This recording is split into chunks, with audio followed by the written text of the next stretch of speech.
It's a Barbie world, sang a song, and now we hear the same tune in a movie. But we do not live in a Barbie world. If anything, it's quite the opposite. For all its defects and its shallow consumerism, Barbie's world was kitsch, but at least it was pink and cheerful.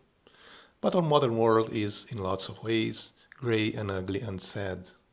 Most men and women are overweight, women dress mostly in black, dye their hair in unnatural colors, and vandalize their bodies with tattoos. And all this is pushed from above, of course. This is from a recent fashion show in Berlin, telling modern women how they should dress. After years of mostly not watching any recent Hollywood movies, I ended up watching Barbie. I knew it was going to be bad, having read a few reviews, but I didn't expect it to be this bad. It is almost unbelievable that it is making so much money. I think the marketing was very good, and the brand name is of course very strong, but otherwise the movie mostly sucks. First of all, the plot makes no sense. It's a lazy script, never bothering to explain the rules of its own universe. It feels more like an essay written by a women's studies major. It even has this very annoying postmodern narration that puts you off from the minute it starts, and I lost count of how many times they use the word patriarchy. The only thing that I found remotely interesting was that at some point they suggest that whatever children do with their plastic dolls ends up affecting the living dolls in Barbieland in some kind of voodoo effect. I thought this could become a cool plot for a horror movie. Oh! But alas, that was not to be. No, they prefer to insert two annoying Latinx women, mother and daughter, preaching feminist cliches. And the mother, of course, has a pathetic white husband, another classic trope. The film also talks about feminism against patriarchy, putting men against women.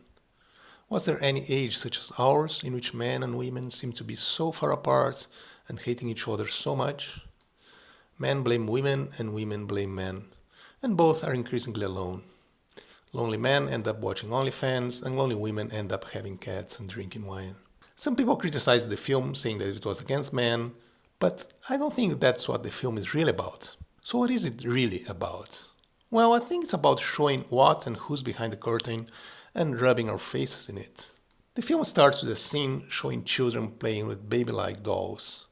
Then, in a parody of the scene in 2001, a giant Barbie appears and the girls crush their little baby dolls. So this is basically saying very directly, yes, we created Barbie dolls to steer away little girls from natural impulses such as becoming mothers, to make them want to become future single women and party girls.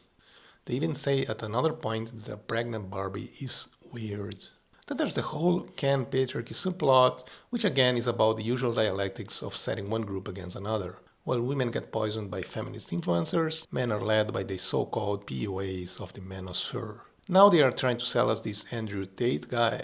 I never watched these videos, but he's a clearly manufactured icon.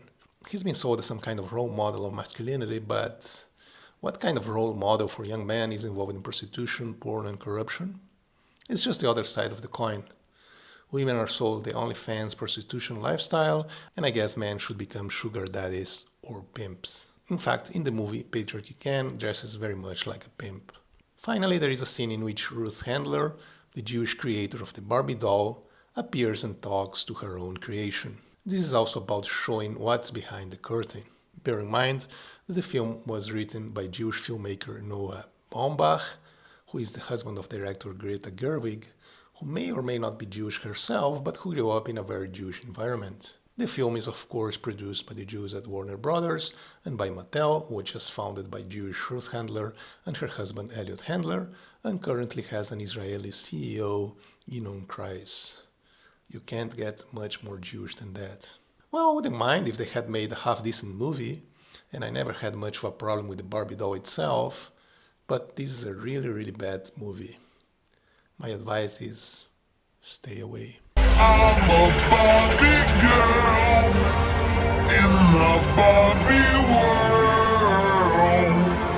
Life in plastic, it's fantastic. You can brush my hair, undress me everywhere. Imagination, life is your creation. Let's go. Go party.